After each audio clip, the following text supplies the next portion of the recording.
ರೇಣುಕಾ ಸ್ವಾಮಿ ಕೊಲೆಯಾಗಿ ಇವತ್ತಿಗೆ 3 ತಿಂಗಳು.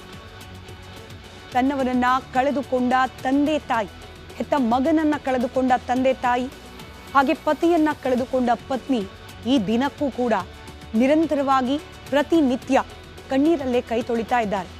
ಕೊಲೆ ಕೇಸ್ಗೆ ಸಂಬಂಧಪಟ್ಟಂತೆ ಆರೋಪಿಗಳು ಜೈಲಿನಲ್ಲಿದ್ದಾರೆ. ಆ ಪೈಕಿ ಕೆಲವರಿಗೆ ರಾಜಾತಿಥ್ಯ ಸಿಗ್ತಾ ಇದೆ. ಇದೇ ಕಾರಣಕ್ಕೆ ಬಳ್ಳಾರಿ ಜೈಲಿಗೆ ಹೋಗಿದ್ದಾರೆ. ಆದರೂ ಕೂಡ ಪ್ರತಿನಿತ್ಯ ಒಬ್ಬರಲ್ಲ ಒಬ್ರು ಇವರಿಗೆ ಸಂಪರ್ಕ ಮಾಡಲಿಕ್ಕೆ, ನಾವಿದ್ದೀವಿ ನಿಮ್ಮ ಜೊತೆಯಲ್ಲಿ ಅಂತ ಹೇಳಲಿಕ್ಕೆ ಪ್ರಯತ್ನ ಪಡ್ತಲೇ ಇದ್ದಾರೆ. ಆರೋಪಿಗಳ ಪರವಾಗಿ ನಾವಿದ್ದೀವಿ ಅಂತ ಹೇಳಿ ಬಹಿರಂಗವಾಗಿ ಹೇಳಿಕೆ ಕೊಡ್ತಿರುವವರಿದ್ದಾರೆ. ಆದರೆ ಇವತ್ತು ಮನೆಯ ಮಗನನ್ನ ಕಳೆದುಕೊಂಡು, ಆರ್ಥಿಕವಾಗಿ ಇಡೀ ಕುಟುಂಬಕ್ಕೆ ಆಸರೆಯಾಗಿದ್ದಾತನನ್ನ ಕಳೆದುಕೊಂಡು ರೇಣುಕಾ ಸ್ವಾಮಿ ಕುಟುಂಬಸ್ಥರು ಕಂಗಾಲಾಗಿದ್ದಾರೆ. ನಿಮ್ಮ ಪರವಾಗಿ ನಾವಿದ್ದೇವೆ ಅಂತ ಹೇಳ್ತಿರುವವರು ಮಾಧ್ಯಮಗಳನ್ನ ಹೊರತುಪಡಿಸಿ ಬೆರಳೆಣಿಕೆ ಮಂದಿ ಮಾತ್ರ. ಯಾರು ಏನೇ ಹೇಳಿದ್ರು ಕೂಡ ಕಳ್ಕೊಂಡು ಮಗ ವಾಪಸ್ ಬರ್ತಾನ ಅಂತ ಹೇಳಿ ನೇರವಾಗಿ ಪ್ರಶ್ನೆ ಕೇಳ್ತಿದ್ದಾರೆ ರೇಣುಕಾ ಸ್ವಾಮಿಯ ತಂದೆ. ಆ ಕುಟುಂಬ, ಮನೆಯ ಮಗನನ್ನ ಕಳೆದುಕೊಂಡ ಕುಟುಂಬ ಎಂಥ ಸಂಕಷ್ಟದಲ್ಲಿದೆ.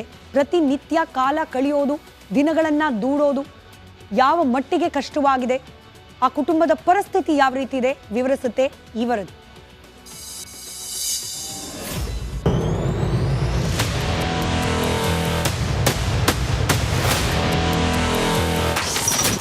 ರೇಣುಕಾ ಸ್ವಾಮಿ ಕೊಲೆಯಾಗಿ ಇಂದಿಗೆ 3 ತಿಂಗಳು.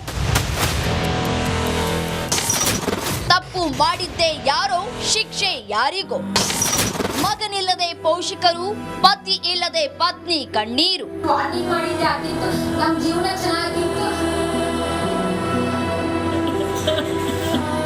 ಜೂನ್ 8 ಈ ದಿನ ಮರ್ತಿದ್ರೆ ಒಮ್ಮೆ ನೆನ್ಪು ಮಾಡ್ಕೊಳ್ಳಿ. RR ನಗರದ ಪಟ್ಟಣಗೆರೆ ಶೆಡ್ನಲ್ಲಿ ಚಿತ್ರಹಿಂಸೆ ಕೊಟ್ಟು ದಮ್ಮಯ್ಯ ಬಿಟ್ಬಿಡಿ ಅಂತ ಗೋಗರೆದ್ರು ವ್ಯಾಘ್ರಗಳಂತೆ ಎರಗಿ ರೇಣುಕಾ ಸ್ವಾಮಿಯನ್ನ ಕೊಂದ ದಿನ. ಸ್ಯಾಂಡಲ್ವುಡ್ ಸುಲ್ತಾನ ಸೈತಾನನಾಗಿ ಬದಲಾದ ದಿನ.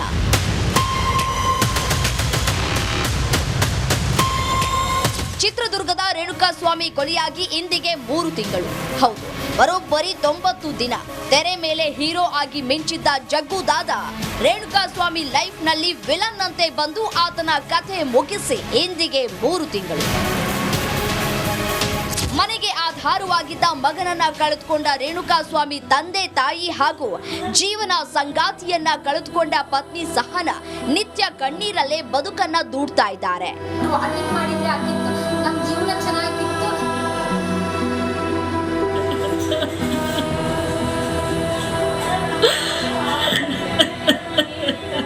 ಮದುವೆಯಾಗಿ 1 ವರ್ಷದ ಒಳಗೆ ತನ್ನ ಪತಿಯನ್ನ ಕಳೆದುಕೊಂಡಿರುವ ಸಹನ 6 ತಿಂಗಳ ಗರ್ಭಿಣಿ. 100 ಕನಸು ಕಂಡಿದ್ದ ಈಕೆಗೆ ಕಣ್ಣೀರೇ ಶಾಶ್ವತ.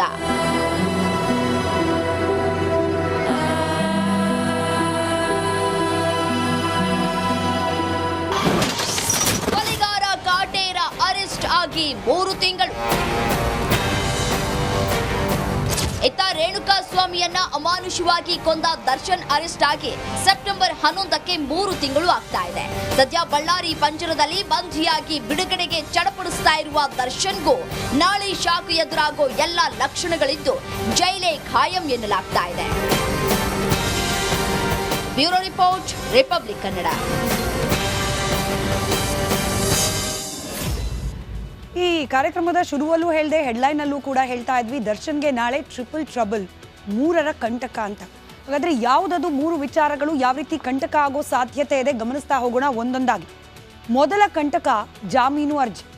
ನಿಮಗೆ ನೆನಪಿರಬಹುದು, ಮೊನ್ನೆ ಬಳ್ಳಾರಿಯ ಕಾರಾಗೃಹಕ್ಕೆ ಹೋಗಿ ದರ್ಶನ್ ಅವರ ಪತ್ನಿ ವಿಜಯಲಕ್ಷ್ಮಿ ಮೀಟ್ ಆಗಿ ಬಂದ ಸಂದರ್ಭದಲ್ಲಿ ಒಂದು ಕಾಗದಕ್ಕೆ ಸಹಿ ಕೂಡ ಹಾಕ್ಸ್ಕೊಂಡಿದ್ರು, ಒಂದು ಪೇಪರ್ಗೆ ಸಹಿ ಕೂಡ ಹಾಕ್ಸ್ಕೊಂಡ್ಬಂದಿದ್ರು ದರ್ಶನ್ ಅವರ ಕೈಯಿಂದ. ಅದು ಜಾಮೀನು ಸಲ್ಲಿಕೆಗೆ ಅರ್ಜಿ. ಅದಕ್ಕೆ ದರ್ಶನ್ ಅವರ ಕೈಯಲ್ಲಿ ಸಹಿಯನ್ನ ಹಾಕಿಸಿಕೊಂಡು ಬಂದಿದ್ರು ವಿಜಯಲಕ್ಷ್ಮಿ ಅನ್ನೋ ಮಾಹಿತಿ ಲಭ್ಯವಾಗಿತ್ತು. ಹಾಗಾದ್ರೆ ನಾಳೆಯೇ ದರ್ಶನ್ಗೆ ಜಾಮೀನನ್ನ ಕೋರಿ ಅರ್ಜಿ ಸಲ್ಲಿಕೆ ಮಾಡುವ ಸಾಧ್ಯತೆ ಇದೆಯಾ? ಎಲ್ಲ ಬೆಳವಣಿಗೆಗಳನ್ನ ಗಮನಿಸಿ ನೋಡಿದಾಗ ಹೌದು ಅನ್ನೋ ರೀತಿಯಲ್ಲೇ ಇದೆ. ಚಾರ್ಜ್ ಶೀಟ್ ಸಬ್ಮಿಟ್ ಆದ ನಂತರದಲ್ಲಿ, ಚಾರ್ಜ್ ಶೀಟು ಸಲ್ಲಿಕೆ ಆದ ನಂತರದಲ್ಲಿ ಜಾಮೀನಿಗಾಗಿ ಅರ್ಜಿ ಸಲ್ಲಿಕೆ ಮಾಡಬಹುದು ಅನ್ನೋ ಅಂದಾಜಿತ್ತು. ಇನ್ಫ್ಯಾಕ್ಟ್ ರಿಪಬ್ಲಿಕ್ ಕನ್ನಡದಲ್ಲೇನೆ ಅನೇಕ ಕಾನೂನು ಪರಿಣಿತರು ಕೂಡ ಮಾಹಿತಿಯನ್ನು ಹಂಚಿಕೊಂಡ ರೀತಿಯಲ್ಲಿ ಚಾರ್ಜ್ ಶೀಟ್ಗಿಂತ ಮುಂಚೆನೆ ಬೇಲ್ಗೆ ಅಪ್ಲಿಕೇಶನ್ ಹಾಕೊಂಡ್ರೆ ಸಿಗೋ ಸಾಧ್ಯತೆ ಕಡಿಮೆ. ಹಾಗಾಗೇನೆ ಇಷ್ಟು ದಿನ ಕಾದಿದ್ರು ದರ್ಶನ್ ಹಾಗೆ ದರ್ಶನ್ ಪರವಾದವರ ಕುಟುಂಬಸ್ಥರು, ಸ್ನೇಹಿತರು. ಈಗ ಚಾರ್ಜ್ ಶೀಟ್ ಸಬ್ಮಿಷನ್ ಆಗಿದೆ. ಬರೋಬ್ಬರಿ 3991 ಪುಟ. 3991 ಪುಟಗಳ ಚಾರ್ಜ್ ಶೀಟ್ ಸಬ್ಮಿಷನ್ ಆಗಿದೆ. ಚಾರ್ಜ್ ಶೀಟ್ ಸಲ್ಲಿಕೆಯ ನಂತರದಲ್ಲಿ ಇದೀಗ ಜಾಮೀನಿಗೆ ಅರ್ಜಿ ಸಲ್ಲಿಕೆಯ ಪ್ರಕ್ರಿಯೆ ಬಗ್ಗೆ ಚಿಂತನೆ ಶುರುವಾಗಿದೆ. ಜಾಮೀನು ಅರ್ಜಿಗೆ ಸಹಿ ಮಾಡಿದ್ದಾರೆ ಈಗ ಆಲ್ರೆಡಿ ದರ್ಶನ್. ಪತ್ನಿ ವಿಜಯಲಕ್ಷ್ಮಿ ಹಾಗೆ ಸಹೋದರ ದಿನಕರ್ ತೂಗುದೀಪ್ ಹೋದ ಸಂದರ್ಭದಲ್ಲಿ ವಕೀಲರನ್ನ ಕೂಡ ಕರ್ಕೊಂಡು ಹೋಗಿ ಅವರ ಅಡ್ವೈಸ್ ಮೇರೆಗೆ ದರ್ಶನ್ ಅವರ ಕೈಯಲ್ಲಿ ಜಾಮೀನಿನ ಅಪ್ಲಿಕೇಶನ್ಗೆ ಸಹಿಯನ್ನ ಕೂಡ ಹಾಕಿಸ್ಕೊಂಡು ಬಂದಿದ್ದಾರೆ. ದರ್ಶನ್ ಪರವಾಗಿ ವಕೀಲರ ತಂಡ ನಾಳೆ ಕೋರ್ಟ್ನ ಮುಂದೆ ಜಾಮೀನಿಗೆ ಅರ್ಜಿಯನ್ನ ಸಲ್ಲಿಕೆ ಮಾಡುವ ಎಲ್ಲ ಸಾಧ್ಯತೆ ಇದೆ. ಬಳ್ಳಾರಿ ಜೈಲಿಗೆನೆ ಬಂದು ಸಹಿ ಮಾಡಿಸ್ಕೊಂಡು ಹೋಗಿದ್ದಾರೆ ಪತ್ನಿ ವಿಜಯಲಕ್ಷ್ಮಿ. ಅಪ್ಲಿಕೇಶನ್ ಏನೋ ಹಾಕ್ತಾರೆ, ಆದರೆ ಅದನ್ನ ಕೋರ್ಟ್ ಯಾವ ರೀತಿ ಪರಿಗಣಿಸುತ್ತೆ, ಈ ಟೆನ್ಷನ್ ದರ್ಶನ್ಗೆ ಇದ್ದೇ ಇದೆ. ಇದು ಮೊದಲ ಟೆನ್ಷನ್. ಹಾಗಾದ್ರೆ ಎರಡನೇ ಟೆನ್ಷನ್ ಯಾವುದು? ಜಾಮೀನಿಗಾಗಿನೇ ಮಂಡೆ ಬಿಸಿ. ನಾಳೆ ಸೋಮವಾರದ ಜೊತೆಗೆ ಜಾಮೀನು ಅರ್ಜಿ ಸಲ್ಲಿಕೆ ಆದ ನಂತರ ಅದು ಸಿಗುತ್ತಾ ಅಥವಾ ರಿಜೆಕ್ಟ್ ಆಗುತ್ತಾ ಅನ್ನೋ ಟೆನ್ಷನ್. ಜಾಮೀನಿನ ಮಂಡೆ ಬಿಸಿ ಜೊತೆಗೆ ಮತ್ತೆರಡು ಟೆನ್ಷನ್ ಕೂಡ ಇದ್ದೇ ಇದೆ. ನಾಳೆಗೆ ದರ್ಶನ್ ಕೋರ್ಟ್ ಕಸ್ಟಡಿ, ನ್ಯಾಯಾಂಗ ಬಂಧನದ ಅವಧಿ ಮುಕ್ತಾಯವಾಗ್ತಾ ಇದೆ ಸೆಪ್ಟೆಂಬರ್ 9ರವರೆಗೆ. ಕಳೆದ ಬಾರಿ ನ್ಯಾಯಾಧೀಶರ ಮುಂದೆ ಪರಪ್ಪನ ಅಗ್ರಹಾರ ಕಾರಾಗೃಹದಿಂದ ವಿಡಿಯೋ ಕಾನ್ಫರೆನ್ಸ್ ಮೂಲಕ ಹಾಜರುಪಡಿಸಲಾಗಿತ್ತು ಈ 17 ಮಂದಿ ಆರೋಪಿಗಳನ್ನ. ಆ ಸಂದರ್ಭದಲ್ಲಿ ಸೆಪ್ಟೆಂಬರ್ 9ರವರೆಗೆ ನ್ಯಾಯಾಂಗ ಬಂಧನದ ಅವಧಿಯನ್ನ ವಿಸ್ತರಿಸಿ ಆದೇಶವನ್ನ ಹೊರಡಿಸಿತ್ತು ನ್ಯಾಯಾಲಯ. ಅಂದ್ರೆ ನಾಳೆವರೆಗೂ. ನಾಳೆಗೆ ಈ ನ್ಯಾಯಾಂಗ ಬಂಧನದ ಅವಧಿ ಮುಕ್ತಾಯವಾಗ್ತಿರೋದ್ರಿಂದ ನಾಳೆ ಮತ್ತೊಮ್ಮೆ ಕೋರ್ಟ್ ಮುಂದೆ ಹಾಜರುಪಡಿಸಬೇಕು. ಈ ಬಾರಿ ಬದಲಾವಣೆ ಏನು ಅಂತಂದ್ರೆ, ಕಳೆದ ಬಾರಿ ಈ ಪ್ರಕರಣದ ಬಹುತೇಕ ಆರೋಪಿಗಳು 3ರನ್ನ ಹೊರತುಪಡಿಸಿ, ತುಮಕೂರಿಗೆ ಶಿಫ್ಟ್ ಆಗಿರೋ 3ರನ್ನ ಹೊರತುಪಡಿಸಿ ಉಳಿದೆಲ್ಲರೂ ಕೂಡ ಇದ್ದಿದ್ದು ಪರಪ್ಪನ ಅಗ್ರಹಾರ ಕಾರಾಗೃಹದಲ್ಲೇ. ಆದರೆ ಯಾವಾಗ ಪರಪ್ಪನ ಅಗ್ರಹಾರ ಕಾರಾಗೃಹವಾಗಿ ಉಳಿದಿಲ್ಲ ಇವ್ರ ಪಾಲಿಗೆ, ರೆಸ್ಟೋರೆಂಟು ರೆಸಾರ್ಟ್ ರೀತಿಯಲ್ಲಿ ಆಗಿದೆ ಅನ್ನೋ ಸುದ್ದಿ ಪ್ರಸಾರವಾಯಿತು. ಅದಾದ ನಂತರದಲ್ಲಿ ಛಿದ್ರ ಇಡೀ ಗ್ಯಾಂಗ್ ಛಿದ್ರ ಒಬ್ಬೊಬ್ರು ಆರೋಪಿ ಒಂದೊಂದು ಕಡೆಗೆ.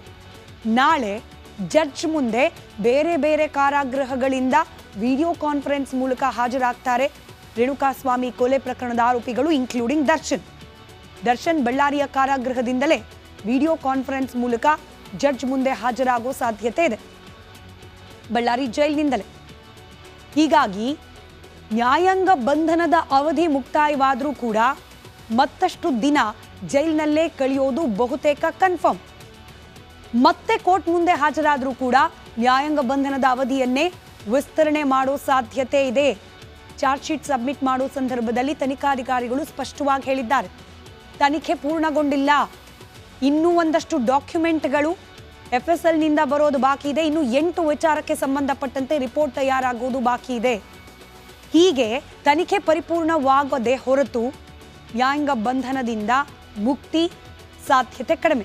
ಈಗ ಆಪ್ಷನ್ ಇರೋದು ಒಂದೇ, ಬೇಲ್ ತಗೊಂಡು ಆಚೆ ಬರಬೇಕು, ಇಲ್ಲ ಮತ್ತಷ್ಟು ವಿಚಾರಣೆಗೆ ಒಳಪಡಿಸಬೇಕು ಅಂತ ಹೇಳಿ ಏನಾದರೂ ಪ್ರಸಂಗ ಬಂದರೆ ತಮ್ಮ ಸುಪರ್ದಿಗೆ ತನಿಖಾಧಿಕಾರಿಗಳು ಕೇಳೋ ಸಾಧ್ಯತೆ ಇದೆ. ಆ ಸಾಧ್ಯತೆ ಈಗ ಆಸ್ ಆಫ್ ನೌ ಕಡಿಮೆನೇ ಇದೆ. ಹೀಗಾಗಿ ನ್ಯಾಯಾಂಗ ಬಂಧನದ ಅವಧಿಯೇ ಮುಂದುವರಿಯೋ ಸಾಧ್ಯತೆ. ಹೀಗಾಗಿ ಇರುವ ಜೈಲಿನಲ್ಲೇ ಮತ್ತೊಂದಷ್ಟು ದಿನಗಳ ಕಾಲ ಇರಲೇಬೇಕಾದ ಅನಿವಾರ್ಯತೆ ಇದೆ.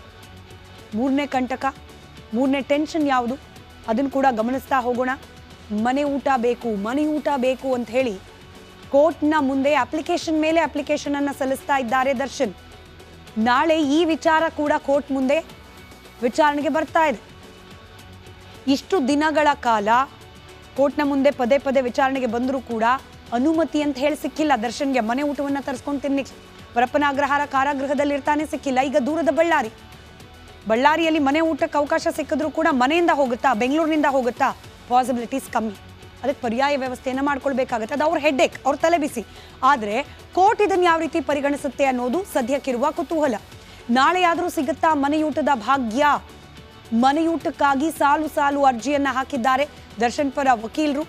ಪರಪ್ಪನ ಅಗ್ರಹಾರ ಅರಮನೆ ಅಂತಿತ್ತು, ರಾಜನಂತಿದ್ರು ಕೊಲೆ ಆರೋಪಿ ದರ್ಶನ್. ಕೈಯಲ್ಲಿ ಸಿಗರೇಟು, ಕಾಫಿ ಮಗ್ಗು ಸುಮಾರು ಸತಿ ನೋಡ್ಬಿಟ್ಟಿದ್ದಾರೆ ನೀವು ಕೂಡ ಆ ಫೋಟೋವನ್ನು. ಬಳ್ಳಾರಿ ಜೈಲಿನಲ್ಲಿ ಬಳಲಿ ಬೆಂಡಾದಂತೆ ಕಾಣ್ತಾ ಇದ್ದಾರೆ ದರ್ಶನ್. ಬಹಳ ಕಟ್ಟುನಿಟ್ಟಂತ ಮೇಲ್ನೋಟಕ್ಕಂತೂ ಕಾಣಿಸ್ತಾ ಇದೆಯಪ್ಪ. ಮೊನ್ನೆ ವಿಜಯಲಕ್ಷ್ಮಿ ಅವ್ರ ಬ್ಯಾಗ್ ತಗೊಂಡು ಹೋದ್ರೆ ದರ್ಶನ್ ಅವರೇ ಎತ್ಕೊಂಡು ಹೋಗ್ತಾ ಇದ್ರು. ಪಾಪ ನಮ್ಮ ಬಾಸ್ ಕೈಯಲ್ಲಿ ಬ್ಯಾಗು ಅಂತ ಅದು ಇನ್ನೆಷ್ಟು ಜನ ಹೊಟ್ಟೆ ಹೊಡ್ಕೊಂಡ್ರೋ ಗೊತ್ತಿಲ್ಲ. ಜೈಲಿನ ಅಧಿಕಾರಿಗಳು ಬಳ್ಳಾರಿಯಲ್ಲಿ ಎಸ್ಪೆಷಲಿ ಬೇರೆ ಖೈದಿಗಳಂತೆಯೇ ದರ್ಶನನ್ನ ಕೂಡ ನಡೆಸ್ಕೊಳ್ತಿದ್ದೇವೆ ಅನ್ನೋದನ್ನ ಮಾಧ್ಯಮಗಳ ಕಣ್ಣಿಗೆ ರಾಚುವಂತೆ ಬಿಂಬಿಸ್ತಾ ಇದ್ದಾರೆ. ಒಳಗೂ ಹಾಗೆ ಇದೆಯಾ? Question mark. ಮನೆಯೂಟಕ್ಕಾಗಿ ಪರಿಯಾಗಿ ಬೇಡ್ತಾ ಇದ್ದಾರೆ ದರ್ಶನ್. ಟಿವಿ, ಪುಸ್ತಕ, ಮನೆಯೂಟದ ಜೊತೆ ಟಿವಿ ಪುಸ್ತಕ ಕೂಡ ಬೇಕು ಅಂತ ಹೇಳಿರೋದು ಕೋರ್ಟ್ ಇದನ್ನ ಪರಿಗಣಿಸುತ್ತಾ ಅಥವಾ ರಿಜೆಕ್ಟ್ ಮಾಡುತ್ತಾ ಅಂತ ಹೇಳಿ. ಒಂದು ಕಡೆ ಜಾಮೀನು ಅರ್ಜಿಗೆ ನಾಳೆ ಸಲ್ಲಿಕೆ ಆಗತ್ತೆ ಅನ್ನೋದು, ಜಾಮೀನು ಅರ್ಜಿ ಸಲ್ಲಿಕೆ ಆದರೂ ಕೂಡ ಸಿಗುತ್ತಾ ಜಾಮೀನು ಅನ್ನೋದು, ಮತ್ತೊಂದು ಕಡೆಯಲ್ಲಿ ಎರಡನೇ ವಿಚಾರ ನ್ಯಾಯಾಂಗ ಬಂಧನದ ಅವಧಿ ಮುಕ್ತಾಯವಾಗ್ತಾ ಇದೆ, ಮೂರನೆಯದ್ದು ಮನೆ ಊಟ. ಟ್ರಬಲ್ ದರ್ಶನ್ ಪಾಲಿಗೆ ನಾಳೆ ಅತ್ಯಂತ ಮಹತ್ತರವಾದ ದಿನ. ಈ ಮೂರು ವಿಚಾರಕ್ಕೆ ಸಂಬಂಧಪಟ್ಟಂತೆ ಏನೆಲ್ಲ ಬೆಳವಣಿಗೆಗಳಾಗುತ್ತೆ ಅದರ complete details, pin to pin updates ಇವೆಲ್ಲವನ್ನ ಕೂಡ ನಾಳೆ ಇಡೀ ದಿನ ರಿಪಬ್ಲಿಕ್ ಕನ್ನಡದಲ್ಲಿ ಗಮನಿಸಿ, ಮಿಸ್ ಮಾಡಿದೆ.